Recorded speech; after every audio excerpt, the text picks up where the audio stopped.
aula de revisão aqui, bem sucinta, para que a gente possa se preparar para a prova, tá? Pessoal, para a prova da semana que vem, o nosso material base, além do material que eu disponibilizei no AVA, porque no AVA eu disponibilizei alguns links para quem quer estudar de forma mais aprofundada. Porém, para a nossa prova da semana que vem, eu vou focar na nossa apostila. Certifiquem-se de estar com a mais atualizada, tá? Quiser acompanhar o material do AVA, pode, mas se quiser acompanhar aqui só a apostila, é o ideal para vocês não se encherem de muito material, tá ok? Segundo o Lucas, aqui tem uns alunos que não estão conseguindo entrar. Tentem entrar como convidados na gravação, porque tende a dar certo. Teve um aluno na aula de ontem que ele desinstalou o aplicativo, instalou de novo e funcionou, tá? Então, fiquem atentos nisso aí. Pessoal, na apostila, eu fiz uma apostila de 8 itens, tá? Coloquei conceitos, fundamentos, história, direito econômico, os princípios, as competências legislativas. Falei da atuação do Estado, falei do CAD e do SBDC, que é o Sistema Brasileiro de Defesa da Concorrência. Agora a gente vai destrinchar um pouquinho aqui com vocês, para que a gente possa revisar. Esse item 1 e 2 foi a nossa primeira aula, tá? Conceito de direito econômico. Na nossa primeira aula, eu passei o conceito de direito econômico, que é um conjunto de normas que rege a economia e o Estado e os entes econômicos dentro da economia. É um conceito aceitável de direito econômico. Porém, na apostila, eu trouxe de um grande doutrinador, Washington Peluso. Tá? Ele é um pouco mais extenso. Então, o que vocês quiserem utilizar lá, se quiser utilizar, pessoal, na prova, um conceito distinto, eu vou aceitar, desde que você fundamente, né? Você lê uma doutrina distinta, você coloca lá o doutrinador, tá bom? Para que eu possa ter um embasamento de descobrir qual é a fonte, beleza? Os conceitos de direito econômico são subjetivos, eles não existe um conceito só. Eles variam, tendem a variar de uma doutrina para outra. Na apostila, no item 1, eu dei uma destrinchada um pouquinho maior no conceito do Washington, para que a gente pudesse entender melhor o conceito dele e o do direito econômico em si, beleza? No item 2, eu falei das fontes de direito econômico. Na prova, eu só vou cobrar as formais e materiais, lembrando, as fontes formais lei, costume e jurisprudência. A lei cria o costume, e o costume e a jurisprudência nesta ordem, beleza? E as fontes materiais são o mundo dos negócios, a realidade econômica, beleza? A qual são aplicáveis aí as normas de direito econômico, tá? O professor perguntou, pessoal, quais são as fontes de direito econômico? Você cita formais e materiais. Agora, o professor perguntou, discorra sobre as fontes de direito econômico?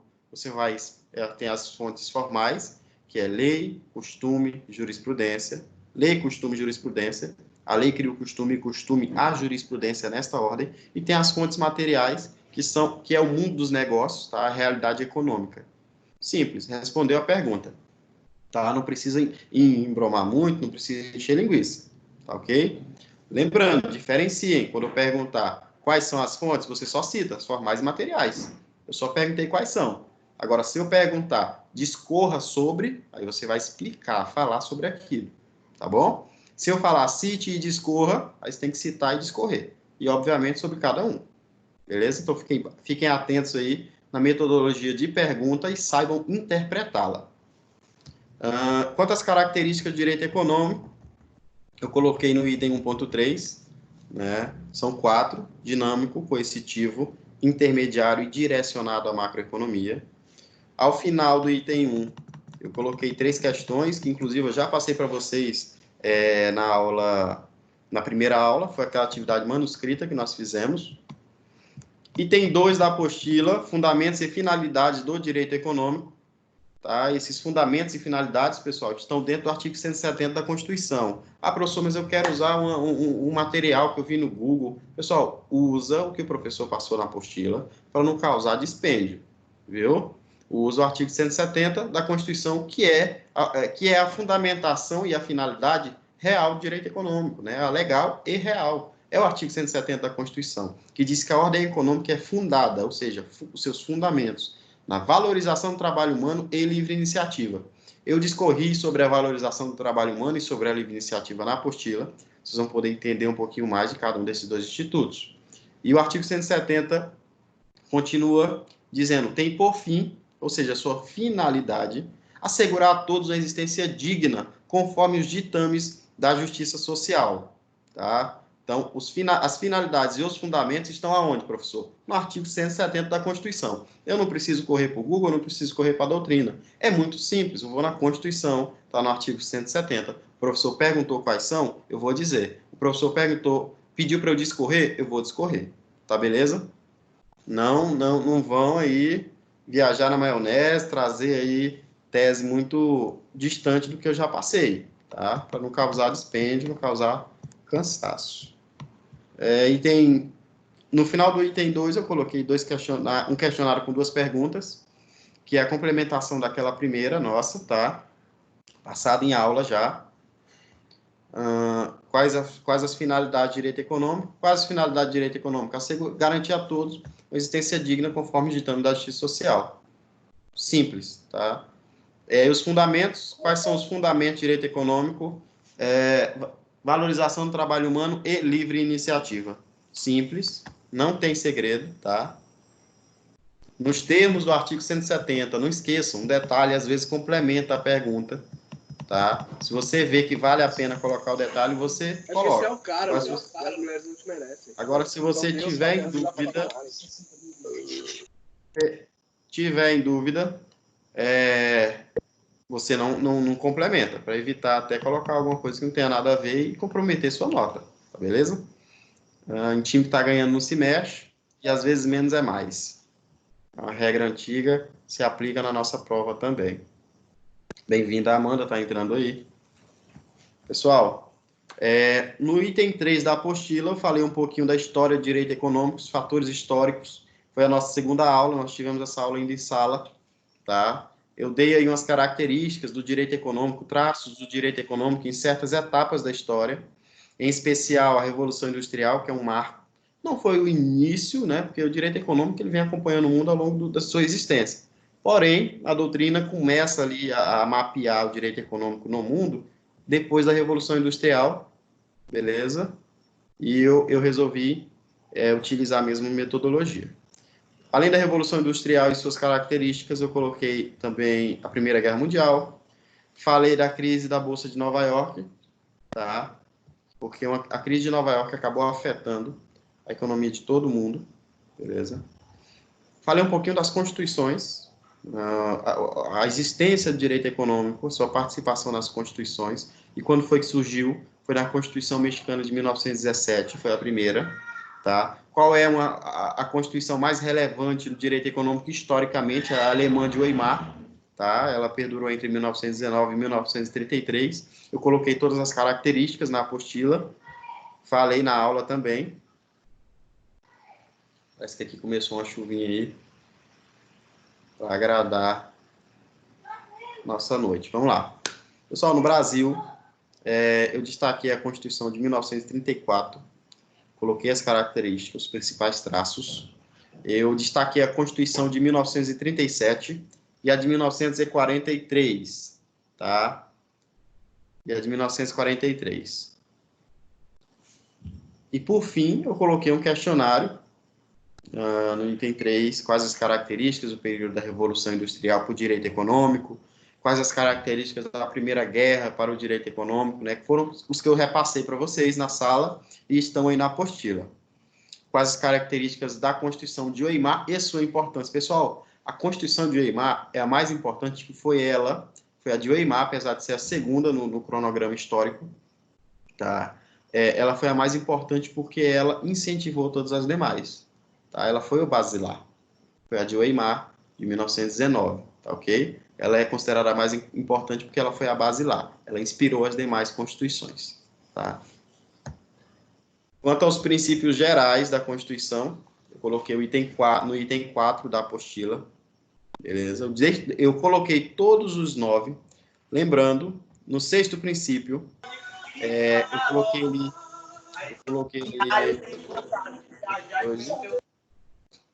eu coloquei ali defesa do meio ambiente, mas eu reiterei ao discorrer sobre o princípio, que eu discorri sobre cada um deles, tá? A importância do fato de que o princípio da defesa do meio ambiente não é mais só a defesa do meio ambiente. É a defesa do meio ambiente, vírgula, inclusive mediante tratamento diferenciado, tá? Conforme o impacto ambiental de seus produtos e serviços e de seus processos de elaboração. E por que, pessoal, essa importância? Uma emenda constitucional, a emenda constitucional 42, tá? Ela movimentou o Congresso, viu? Então, obviamente que o aluno da Pitágoras ele não vai poder ignorar um detalhe tão importante desse. E eu dou uma dica muito importante para vocês. O professor pediu para você, suponhamos, o professor pediu para você escolher um princípio e discorrer sobre ele. Ou melhor, vou dar um exemplo mais prático ainda. Pediu para você citar um princípio. Aí você foi lá e colocou defesa do meio ambiente, ponto. Você ganhou 100% da nota? Não, porque o princípio não é só defesa do meio ambiente. É defesa do meio ambiente, vírgula, mediante tratamento diferenciado, conforme impacto, seus produtos e serviços e de seus processos de elaboração. Então, o aluno peca, perde nota, sendo que ele poderia ter muito bem escolhido um outro princípio, tal como soberania nacional, defesa do consumidor, que é curto, e aí ele conseguiria toda a nota. Então, muita atenção nisso aí, na escolha da resposta. Quando há um leque, você escolhe a mais fácil, tá? Essa é uma dica que vocês têm que tomar aqui e levar para a vida. Ao final do item 4, eu coloquei um questionário com 3 questões. Primeira, discorra sobre os princípios, né, do direito econômico. Segundo, cite 4 princípios de direito econômico. Terceiro, discorra sobre o princípio da livre concorrência. Vou explicar para vocês aqui. Discorra sobre os princípios de direito econômico. Qual é a resposta ideal para uma pergunta desse tipo? Professor, é o seguinte, vamos lá, começando a resposta ideal. Os princípios de direito econômico estão dispostos nos incisos do artigo 170 da Constituição. São 9 princípios e regem aí a atuação da economia brasileira. Acabou, perfeito. Você discorreu sobre ele, você explicou, mostrou que você entende, que você sabe onde está fundamentado, você sabe quantos são. Quis citar um que você julga importante? Cite, não tem problema, melhor ainda. Complementou a resposta, tá bom? Essa seria a resposta ideal para essa pergunta. Resposta ideal para a segunda pergunta. Cite 4 princípios de direito econômico. Soberania nacional, busca do pleno emprego, defesa no meio ambiente mediante tratamento diferenciado, conforme impactos de produtos e serviços e de seus processos de prestação e elaboração, tá? Livre concorrência e função social da propriedade. Citei, acabou. Não preciso ficar falando deles, tá? Agora a terceira pergunta. Discorra sobre o princípio da livre concorrência. Aí você vai falar sobre o princípio da livre concorrência, né? É um regime da economia de mercado, assume uma postura ideológica, né? Garante liberdade de concorrência entre as empresas, buscando aí o equilíbrio. Acabou, perfeito, tá? Então, eu dou para vocês esses exemplos das respostas para que vocês não pequem na hora da prova, tanto a prova oral, que vai ser daqui a pouquinho, quanto aí na prova ao longo do semestre, ok? Lembrando, prova oral é nota de atividade, então não confundam. Vou pulando aqui para o item 5 da apostila, que eu falei um pouquinho das competências legais de direito econômico. Até o item 5, pessoal, nós tivemos aula presencial, tá? Foi antes aí dessa crise do Covid, beleza? Pessoal, lembrando, a aula está sendo gravada, tá? Vou só reiterar para vocês, os alunos que chegaram agora. Quanto à competência legal, os detalhes importantes que a gente não deve esquecer, tanto aqui quanto na prova, quanto na vida acadêmica, quanto à competência da União, Estado e DF, lembrando, é concorrente, está no artigo 24 da Constituição, beleza? Tem alguns incisos que ele complementam aí essa competência, porém o ponto mais importante em toda essa matéria é nós sabermos onde está o artigo 24 e sabermos aí que ela é concorrente. E por quê, pessoal? Porque essa é a diferença entre ela, a concorrência do Legislativo da União, Estado e DF, e a do município, que já está no artigo 30 da Constituição, e ao invés de ser concorrente, ela é suplementar, tá, do município é suplementar e tem base no artigo 30 da Constituição Federal. Então, fiquem atentos a esses artigos. 170 e seus incisos, tá? Parágrafo único, nunca ignore o parágrafo único. E também o artigo 24 da Constituição, o artigo 30 da Constituição, que são importantíssimos, tá? Ao final do item 5, eu coloquei uma apostila, ou um questionário. São duas questões, discorrer, né? Você vai falar sobre aquilo, conforme eu já tinha passado o exemplo agora atrás. Tá? No item 6, pessoal, a atuação do Estado no domínio econômico é a aula do YouTube. Eu mandei o link para o representante de turma, assistam, tá? Ela é disponível, todos podem assistir tranquilamente. São 3 blocos, o primeiro, a conclusão do primeiro e o segundo, tá beleza? Muita atenção, assistam os 3 blocos, tá? Eu vou encaminhar de novo, Lucas, o link para você, para que você possa assistir. Vocês possam assistir, tá? Encaminha lá, tá? Artigos. Quanto à atuação do Estado no domínio econômico, vou frisar que quem já assistiu a aula vai saber do que eu estou falando, quem não assistiu vai pegar aqui um fio da meada. Está fundamentado no artigo 173 da Constituição e 174. Pessoal, quais são as formas, olha só, quais são as formas de atuação do Estado no domínio econômico? Professor, é na forma direta e na forma indireta, tá? Muita atenção nisso aí. Na forma direta e na forma indireta. São 2 as formas de atuação do Estado. Professor, qual é a fundamentação da atuação direta do Estado no domínio econômico? Artigo 173 da Constituição. Aí você abre a Constituição, tá lá, artigo 173. Ressalvados os casos previstos nessa Constituição, a exploração direta, então tá aqui a atuação direta, tá, da atividade econômica pelo Estado, só será permitida quando, aqui a gente entra num detalhe muito importante, são as permissivas da atuação do Estado no domínio econômico, quando necessário aos imperativos de segurança nacional, tá, ou relevante interesse coletivo. São essas 2 permissões em que o Estado pode atuar na economia. Professor, e através de que, olha só a segunda pergunta, através de que, como o Estado atua?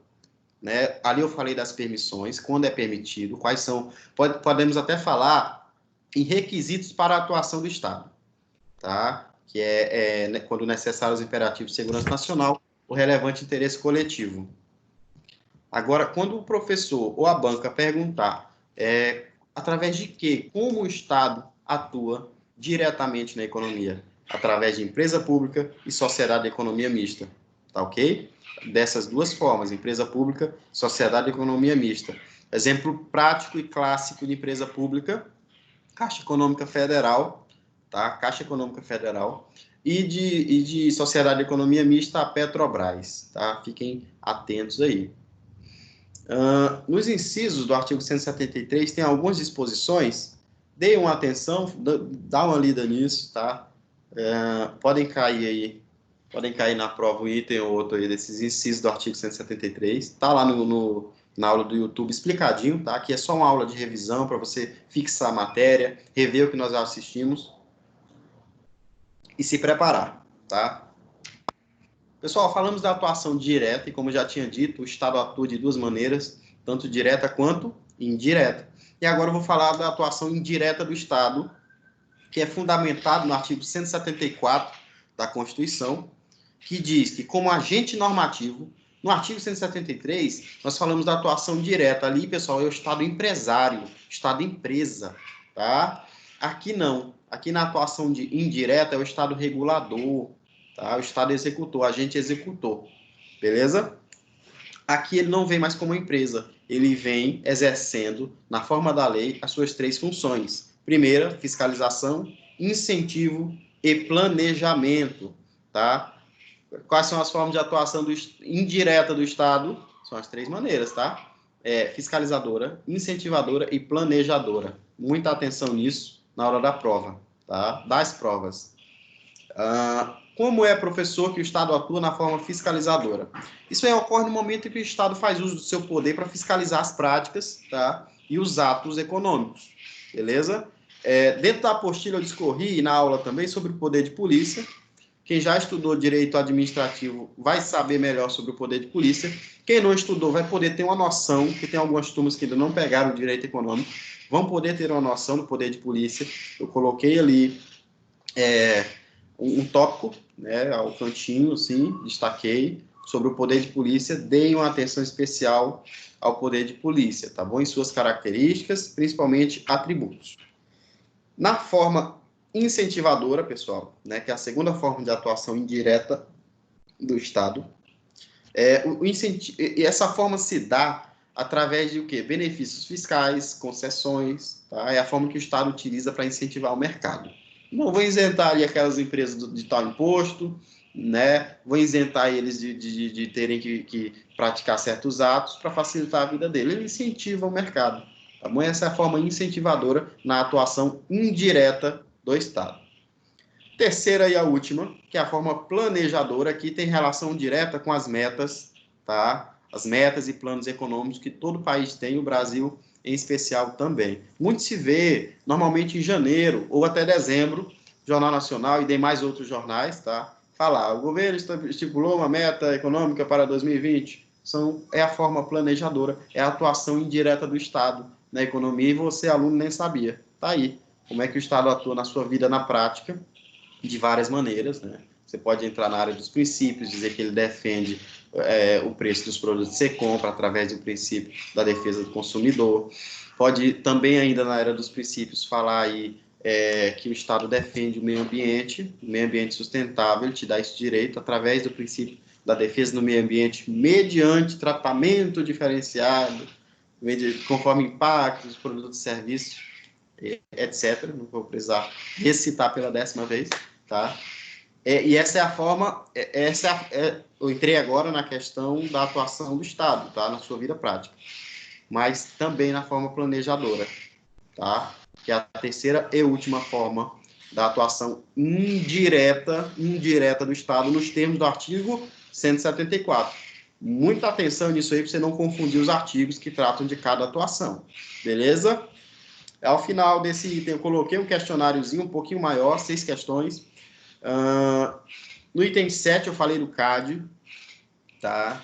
Tem uns tópicos muito bem explicativos.